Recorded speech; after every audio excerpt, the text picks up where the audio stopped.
Aristóteles, que foi discípulo de Platão, dentro da filosofia dispensa apresentações.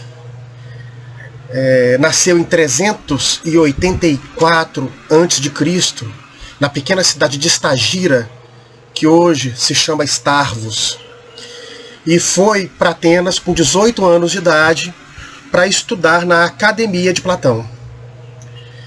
Ficou lá durante 20 anos, até a morte do mestre, e a partir dali acabou se desvinculando da Academia de Platão e fundando a sua própria escola, chamada Liceu. A importância de Aristóteles para nós ela é enorme, não só no campo da ética, que é o objeto da nossa discussão aqui agora, mas também no campo das ciências de um modo geral, porque foi o primeiro grande pensador ocidental a sistematizar o conhecimento humano. E basicamente em 3 áreas, né? Os saberes teóricos, os saberes práticos e os saberes produtivos. Desenvolveu um tratado de metafísica, de física, de lógica, de ética, que é o que nós vamos falar a respeito, de política, de retórica, de poética, um tratado de ciências naturais, tratado sobre a alma. Então você tem uma vastidão de obras, de textos, de cunho esotérico, conhece, porque estariam relacionados ao ensinamento fechado, né, dentro do Liceu, aos seus discípulos mais diretos, e que depois foi divulgado e chegou para nós, até os nossos dias. Eu preparei um conjunto de slides para a gente poder discutir sobre a ética de Aristóteles, mais especificamente sobre a Ética a Nicômaco, que é a principal obra de ética do Estagirita. E antes disso, no próprio slide eu vou expor algumas ideias centrais da filosofia dele, muito rapidamente, para que depois possamos entrar nas principais ideias de ética. Certo? Então eu começo aqui agora, vamos lá, né? Eu vou apresentar para vocês aqui os nossos slides. Bom, num primeiro momento, nós vamos tratar sobre as questões gerais sobre o pensamento de Aristóteles. E basicamente a filosofia dele é de caráter sistemático e analítico. Como eu disse, ele foi um primeiro grande organizador do conhecimento humano e o dividiu em áreas específicas, fazendo um tipo de classificação. Certo? Antes dele, com Platão, por exemplo, a gente percebia que não havia essa subdivisão entre os saberes. Todos eles estavam implicados dentro de um mesmo arcabouço, que era aquele dos diálogos. Aristóteles não, ele vai dar um caráter mais epistemológico, mais científico e mais sistematizado ao conhecimento, né, tratando cada campo com a sua devida especificidade. É o caso aqui, quando você faz a divisão dos saberes humanos, considerando, né, as obras que o Aristóteles escreveu, você tem no primeiro momento os saberes chamado saber teórico, que seria a metafísica, a física, as ciências naturais e a matemática. Os saberes práticos, ou saber prático, que seria a ética e a política. E o saber produtivo, que seria a retórica e a poética. Eu não vou falar especificamente dos outros saberes, que não a própria ética, que é o objeto da nossa discussão, porque não daria tempo, tá? Seria muita coisa para a gente poder discutir agora. Então, eu vou me prender mais à questão da ética e falar um pouquinho aqui, no caso da política, enquanto coisas, né, enquanto duas dimensões que estão intimamente interligadas. Porque para Aristóteles a ética seria a base propedêutica da política. Seria um lugar onde há todo um conjunto de princípios, de fundamentos a respeito da ação humana que preparam o homem para a vida política. Em outros termos, a ética é um ritual de preparação para a vida política. Então, quando se fala da ética da política, o que está em jogo? Estabelecer as condições sob as quais podemos agir da melhor forma possível. E nesse caso, quando se fala dos saberes práticos, né, o domínio do saber prático, é aquele saber que tem como fundamento e princípio central a prudência, a frônesis, que é um tipo de equilíbrio, de sabedoria prática, de moderação, né? De que o homem deve ser prudente, deve buscar um caminho mediano para suas ações. Nós vamos falar sobre isso mais adiante. E aí o que acontece? Na Ética Nicômaco, que é propriamente a obra em que as grandes questões de ética que ele desenvolveu serão tratadas, o Aristóteles ele examina a natureza humana e as suas características definidoras do ponto de vista ético, que seriam as virtudes. As aretai em grego, tal como nós já vimos em Platão, né, as virtudes retornam como um objeto de discussão em Aristóteles, mas com uma abordagem metodológica distinta da de Platão, com um olhar, né, diferenciado em relação ao seu mestre. E a Ética Nicômaca é em grande parte dedicada ao conceito de virtude moral, ou excelência do caráter. Então, a Ética Nicômaco é um primeiro tratado de ética da tradição filosófica ocidental, e também pioneiro do termo ética, no sentido que empregamos até hoje, como estudo sistemático sobre as normas e princípios que regem a ação humana, com base nos quais essa ação é validada em relação aos seus fins. Né? Então, vejam a importância até aqui de toda a nossa discussão sobre essas ideias iniciais do pensamento de Aristóteles. Então a Ética Nicômaco, ele vai lá citar o seguinte: toda arte e toda investigação, assim como toda ação e toda escolha, tem em mira um bem qualquer. O bem é aquilo a que todas as coisas tendem. Então, o que seria a finalidade das ações humanas, segundo Aristóteles? O bem, ou antes de tudo, o sumo bem. E nesse sentido podemos pensar que a ética aristotélica é de caráter teleológico. Por que teleológico? Porque telos vem do grego, que significa fim. Lógico, logos, vem de logos, que é estudo. Então, que faz um estudo sobre os fins da ação humana, ou sobre a finalidade da ação humana. Então, estudo sobre os fins. Então, esse caráter teleológico, porque todo processo em que o homem procura pensar o sentido das suas ações, né, e a ciência que gira por trás delas, tem como função ou como finalidade alcançar o bem e a felicidade, que é o propósito final, é o fim último, o bem e a felicidade. Então, tá aí o caráter teleológico, dimensionado pela própria ideia do bem, mas principalmente da ideia de eudaimonia, que é a felicidade, na qual trataremos aqui também. Então, basicamente, já no início do livro 1 da Ética Nicômaco, o Aristóteles vai colocar lá que os homens, eles basicamente têm 3 tipos principais de vida. O primeiro tipo, que é claro que seria objeto de crítica por parte da filosofia e da ética aristotélica, é a vida nos gozos. Os homens comuns identificam o bem e a felicidade nos prazeres. O outro tipo de vida que os homens comumente costumam ter é a vida política, onde os homens identificam a felicidade com a honra. Poderia supor que é a virtude, não a honra, a finalidade da vida política. E o terceiro tipo de vida, que seria a vida mais elevada em relação às duas anteriores, que é a vida contemplativa, a bios theoretikos. Está aqui em grego para ilustrar, tá, gente? E antes, quando eu falei da vida política, bios politikos. No caso dos dois primeiros tópicos, o Aristóteles está se reportando à vida do homem comum, às suas crenças e aos seus valores, né, quando se fala na vida dos gozos, porque ele acha que a fonte da felicidade pode ser alcançada através do uso dos prazeres. E no caso da vida política, o homem também acredita que a felicidade estaria na honra, estaria no poder, na fama, né, na notoriedade.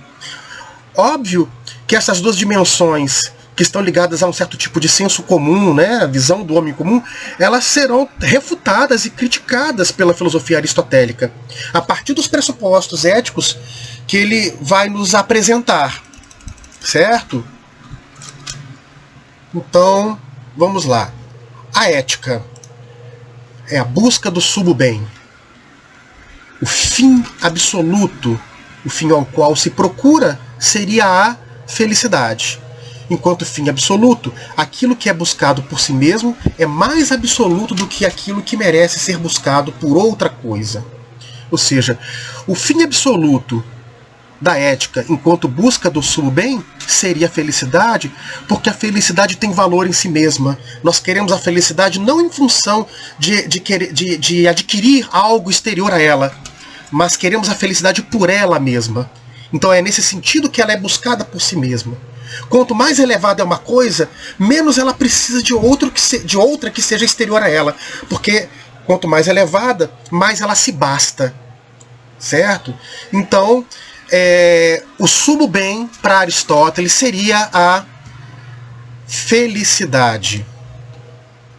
Vamos lá.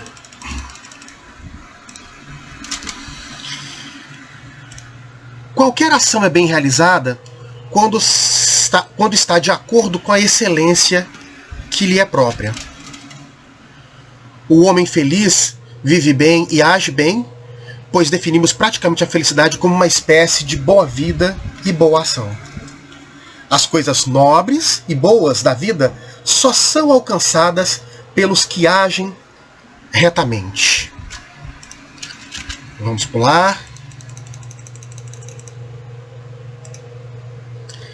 A felicidade é, pois, a melhor, a mais nobre e a mais aprazível coisa do mundo. Isso está em Ética a Nicômaco, 1099A, 25. Essa é uma numeração, gente, que tem na obra para poder identificá-la para efeito de pesquisa, de estudo científico, tá? Então tá aqui a ética. É o objetivo da vida política, é o melhor dos fins. Fazer com que os cidadãos sejam bons e capazes de ações nobres. O objetivo da vida política, repetindo, é o melhor dos fins, porque é fazer com que os cidadãos sejam bons e capazes de ações nobres. E a felicidade é aquilo que devemos almejar, que devemos alcançar, enquanto atividade da alma conforme a virtude perfeita. Bom, até aqui, quando dizemos que a felicidade é uma atividade da alma conforme a virtude perfeita, vamos ver como que Aristóteles pensa a questão da virtude, da areté. Bom, basicamente, em toda a ética nicômaca, a discussão vai se voltar para dois tipos de virtude, que são as duas categorias de virtude nas quais o filósofo nos apresenta dentro de sua obra. A primeira seriam as virtudes intelectuais. Exemplo delas que seria a sabedoria filosófica, a compreensão, a sabedoria prática. A segunda seria as virtudes morais, a liberalidade, a temperança, que estariam, por sua vez, ligadas ao caráter, ao ethos, quer dizer, ao nosso modo de ser e de agir, tá? Ao nosso comportamento. Tá? Então, vamos aqui. Basicamente, o que distingue uma virtude da outra é que a virtude intelectual ela é adquirida pelo ensino, ao passo que a virtude moral é adquirida pelo hábito. Então, etiqué, que em grego aqui, né, vem do termo ethos, que pode ter o significado etimológico, a partir do grego, de hábito, tá? De hábito. Então, nenhuma das virtudes morais surge em nós por natureza. Os hábitos são formados conforme a natureza. Então, vejam bem, as virtudes se dão de que forma? Pelos atos que praticamos em nossas relações com os homens. Nos tornamos justos ou injustos. O que isso quer dizer? Que o Aristóteles não concebe o estudo da ética, né, a partir das próprias virtudes, como um estudo teórico, mas como um estudo prático. Ou seja, é preciso pensar como a virtude acontece nas nossas ações. E dessa forma, a sua ética aparece como um certo tipo de receituário que nos dá o itinerário ou o roteiro de como nós devemos agir na nossa vida do dia a dia, na nossa prática do dia a dia. Então Aristóteles está interessado nessa dimensão mais pragmática, mais prática, ou seja, a virtude ela não se identifica propriamente na ideia ou num conjunto de pensamentos bonitos. A virtude se identifica nas nossas atitudes. Então é através das nossas ações que podemos ser tidos como virtuosos ou não, como justos ou injustos. Então esse ordenamento, ele deve ser assumido não de um ponto de vista propriamente teórico, mas esse ordenamento deve ser assumido do ponto de vista da nossa ação, ou seja, as nossas ações devem ser ordenadas, elas devem refletir um logos, uma lógica, um conhecimento que faz com que as mesmas sejam caracterizadas como virtuosas, porque expressam a excelência do nosso caráter. Ética Nicômaco. A investigação não visa o conhecimento teórico como as outras. Eu acabei de dizer isso. Porque não investigamos o que é a virtude, mas a fim de nos tornarmos bons. Do contrário, o nosso estudo seria inútil. Essa aqui é uma afirmação que o próprio Aristóteles faz, né, e ajuda a embasar aquilo que eu disser a vocês agora, né, um pouco antes. E está na Ética Nicômaco, em 1103b-30. Então, examinar a natureza dos atos, isto é, de como devemos praticá-los. Então, a virtude está associada à prática das nossas ações, a prática de boas ações, né? Melhor dizendo. Então, determina a natureza dos estados de caráter que daí surgem. Bom,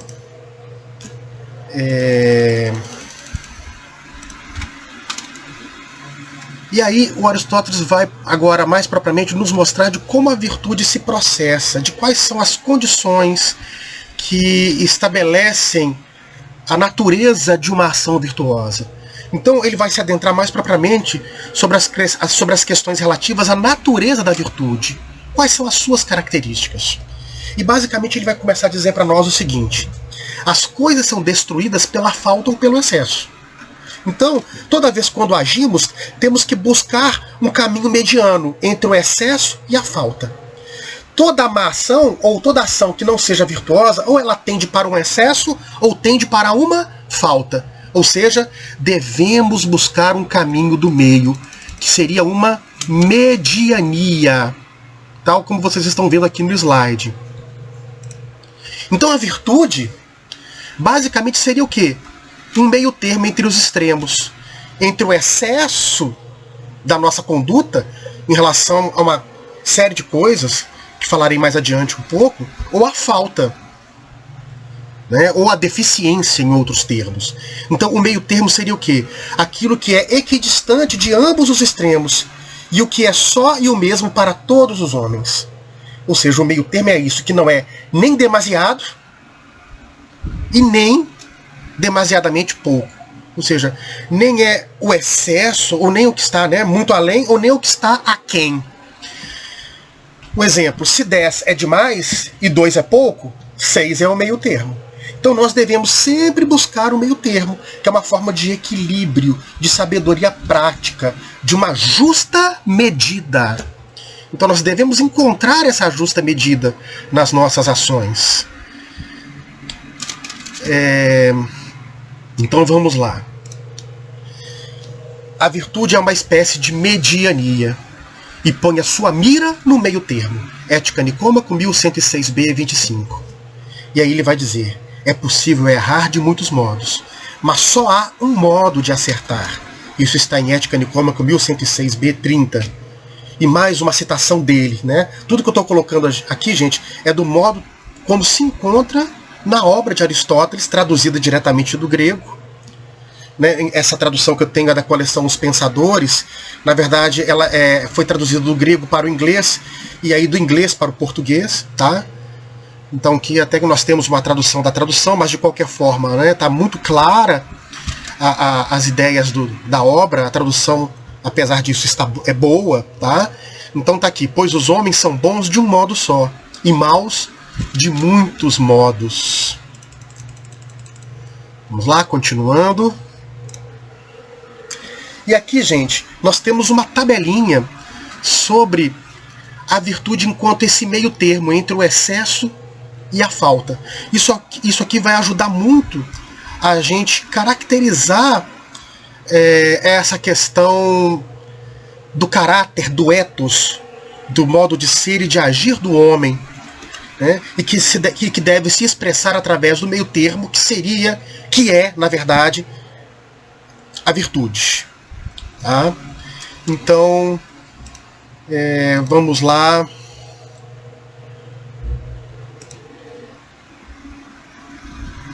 Vamos aqui.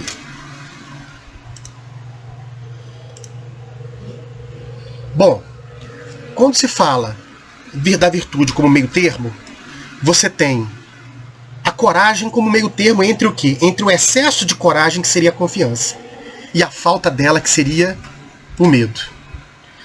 Quando nós temos o meio termo, que é a temperança, o excesso dela seria a intemperança, o indivíduo destemperado, que é irritado, que é, né, que tem o humor, né, para além, que ele fica, né, desequilibrado.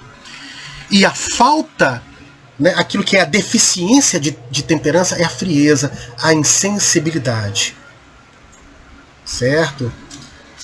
Do mesmo modo, como quando falamos na liberalidade, que é dar e receber dinheiro, segundo, né, o texto de Aristóteles, em grandes quantias. O excesso seria a prodigalidade. Quer dizer, aquele que excede ao gastar e é deficiente ao receber. Então, o indivíduo que gasta exageradamente. Então, ele tem prodigalidade.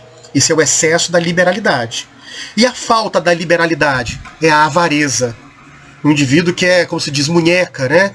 Ele excede no receber, mas é deficiente no gastar. É o famoso pão duro, né? Então, o que acontece? Eu não devo nem ficar na falta, que é a avareza, né? Porque ela é uma deficiência.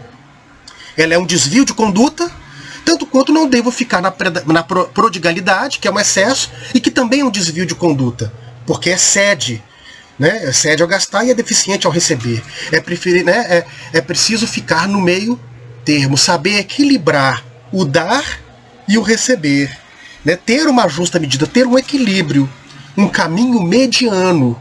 E isso denotaria, novamente, aquilo que Aristóteles vai chamar de frônesis, que é a sabedoria prática. Mais à frente, na própria Ética, ele vai dizer que esse meio termo é um tipo de sabedoria prática. É a frônesis. Tá? Então vamos lá. A magnificência, dar e receber dinheiro em quantias pequenas. O excesso é a vulgaridade e o mau gosto. E a falta é a mesquinhez. O justo orgulho, que está ligado à honra e à desonra, mas as pequenas honras, o excesso é a vaidade oca. E a falta é a humildade indébita. A honra, mais propriamente falando, né, da honra em si, as grandes honras, o excesso seria o que é o quê? O ambicioso. O indivíduo que ama ser honrado se torna ambicioso. A honra em excesso. E a honra em falta, ou a deficiência dela, é um indivíduo que é desambicioso. Enfim. Do mesmo modo, a virtude, enquanto meio termo, calmo, que é aquilo que é relativo à cólera. O excesso, né, é a irritação, é o indivíduo irracível, ou a irascibilidade. E a falta é a pacatez, um indivíduo muito pacato. Então a calma seria o equilíbrio entre o meio termo. É um indivíduo que não é irritado e nem totalmente recuado, né, muito voltado para dentro de si mesmo, né? Então a calma é um equilíbrio entre a pacatez, né, e a irascibilidade. A veracidade, com a pessoa que é verídica, que é autêntica, né, que é sincera, no que toca à verdade, né, que é direta, ela é uma pessoa, como nós podemos dizer, autêntica mesmo, né? Que não esconde aquilo que ela é. O excesso seria a jactância, ou pessoa jactanciosa. E a falta seria a falsa modéstia. O meio termo, que seria uma virtude, pessoa espirituosa, a prazibilidade, proporcionar divertimento ao espírito. Pessoa espirituosa. Né? O excesso seria o que? A chocarrice. Né? Aquele indivíduo que goza de todo mundo e que não tem limite, né, em fazer uso né, dessa aprazabilidade de rir em excesso, né, enfim. E o rústico, rusticidade também, né, grosseiro, também não é uma pessoa grosseira, né, sem sal, né. Então a pessoa espirituosa é aquela pessoa mediana, que não está nem na rusticidade, que é a falta, e nem na chocarrice, que é o excesso, né, que goza de tudo, que faz chocarrice com tudo. E o meio termo aqui, a amabilidade, olha, né, a pessoa que é amável, isso é uma virtude maravilhosa, né? O homem que sabe agradar a todos de maneira devida, sem ser, no seu excesso, uma pessoa obsequiosa, ou um obsequioso, ou uma pessoa lisonjeira, com interesse próprio, né? Ser amável excessivo, chega a puxar saco, né? Então isso é em excesso. Então isso é um desvio de caráter, de conduta, o excesso. E a falta é a pessoa desagradável, pessoa mal-humorada ou rixenta, né? Que age com grosseria, né? Que não tem que falta amabilidade, que tem a deficiência. Certo? Então aqui, gente, esse quadro ele está expresso lá na Ética Nicômaco, tá, gente? Principalmente no livro 2 da Ética Nicômaco, tá? E isso aqui reflete, né, da forma mais fidedigna possível aqui os argumentos que nós temos no decorrer do livro 2. Tá? E por último slide, o Aristóteles vai dizer também que há um meio termo nas paixões e relativamente a elas, visto que não são virtudes, tá? Quer dizer, olha, existe um meio termo para algumas coisas que não são consideradas virtudes, quer dizer, um indivíduo modesto quanto o fato de sentir vergonha. Cara, isso não é propriamente uma virtude, então não se enquadra naquele quadro que para nós é o mais importante, tá? Isso aqui é apenas uma exceção, tá? Vai dizer que o excesso é o acanhado e que a falta é o despudorado. E a justa indignação, e a indignação não é considerada, né, uma virtude, mas ela tem um excesso, a justa indignação, que é a inveja, e uma falta, que seria, ou deficiência, que seria o despeito ou o despeitado. Então, basicamente, quando se fala das virtudes intelectuais e das virtudes morais, a base e o foco da nossa discussão é a virtude moral, tá, gente? Foi dela que nós tiramos mais conceitos, né? Foi através dela que nós desenvolvemos essa discussão toda, porque a virtude moral ela é a base para a conquista, né, desse propósito teleológico que Aristóteles aponta para nós, que é o bem e a felicidade. Então, a própria virtude moral é um meio termo entre dois vícios, um dos quais envolve o excesso e o outro a deficiência. Isso porque a sua natureza é visar a mediania das paixões e nos atos. Certo? Então, gente, isso aqui é uma visão geral da ética de Aristóteles, que é uma ética importantíssima, ela é claríssima nos seus propósitos. Aqui eu tracei um panorama realmente mais genérico. A partir do livro 2, a discussão ela continua, ele vai tratar de várias outras questões, né, que não cabe a gente agora aqui, né, tratar sobre elas, mas o que aqui foi dito serve de base para que nós possamos pensar toda a ética aristotélica. Espero que vocês tenham gostado dessa nossa aula e que ela seja de grande proveito para o estudo de vocês. Tá bom? Então, um grande abraço a todos e a gente se vê, a gente conversa e um grande abraço mesmo, tá? Então, tchau, até breve.